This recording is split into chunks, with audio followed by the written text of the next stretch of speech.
ادعونی استجب لکم، مجھ سے دعا مانگو میں تمہاری دعائیں قبول کروں گا۔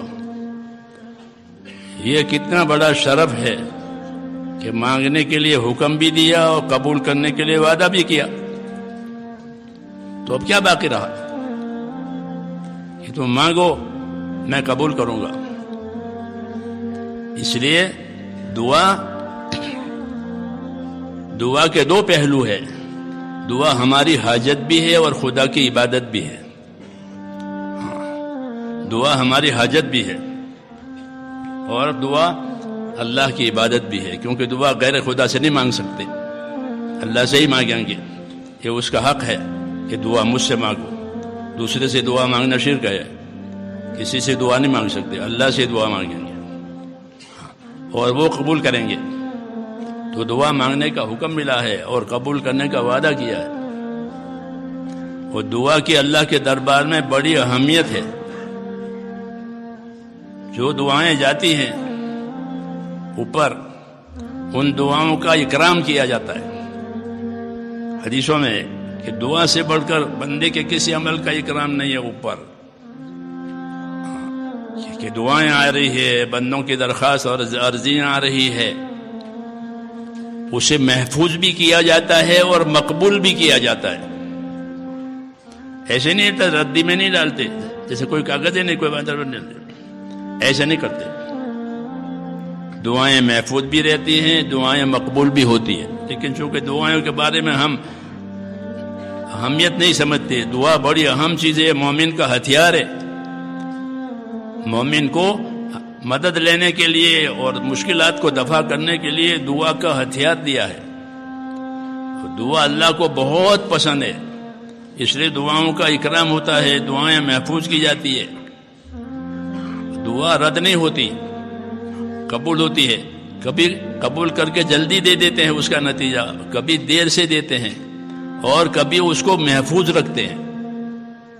یہ تین صورتیں ہوتی ہیں۔ محفوظ رکھیں گے تو پھر جب بندہ قیامت میں حاضر ہوگا تو اسے کہیں گے تم نے یہ دعا مانگی تھی کہ ہاں، کہ ہم نے فلاں دعا پر فلاں دیا تھا، فلاں دعا اس دعا پر نہیں دیا، اس دعا کا یہ بدلہ لو۔ تو وہ خوش ہو کر یہ تمنا کرے گا کہ کتنا اچھا ہوتا کہ ساری دعاؤں کا بدلہ مجھے یہاں ملتا، ایسا بدلہ دیں گے۔ اس لیے دعا اللہ کی قبولیت کی امید اور تمناؤں کے ساتھ مانگنی چاہیے، مانگتے رہنا چاہیے، چونکہ ہمارے دل بگڑ گئے ہیں، اس لیے دعا میں مزہ نہیں آتا، ذکر میں مزہ نہیں آتا۔ اس کا علاج یہی ہے کہ اپنے آپ کو عمل کا، ذکر کا، دعاؤں کا، توبہ استغفار کا پابند کریں اور اللہ سے مانگا کریں، پھر دروازے کھل جائیں گے اللہ تعالیٰ سے۔ دعاؤں کے دروازے کھلتے ہیں جس کے لیے، اس کے لیے قبولیت کے اور عطا کے دروازے کھلتے ہیں۔ اس لیے دعا ہر حال میں مانگنی ہے، مانگتے رہنا چاہیے۔ اجتماعی دعائیں جو ہم کرتے ہیں یہ انفرادی دعاؤں کی تعلیم دینے کے لیے ہے کہ اجتماع میں آئے، دعا میں شریک ہوئے۔ اب اجتماع روز روز تو ہوگا نہیں، اجتماع روز روز تو ہوگا نہیں، لیکن جو باتیں اجتماع میں ملی ہے جس طرح اس پر عمل کرنا ہے، جس طرح اجتماع میں اجتماعی دعائی ہے، اپنی انفرادی حالات کے لیے، انفرادی ضرورتوں کے لیے، اپنے دین کے لیے، امت کے لیے انفرادی طور پر دعا مانگا کریں۔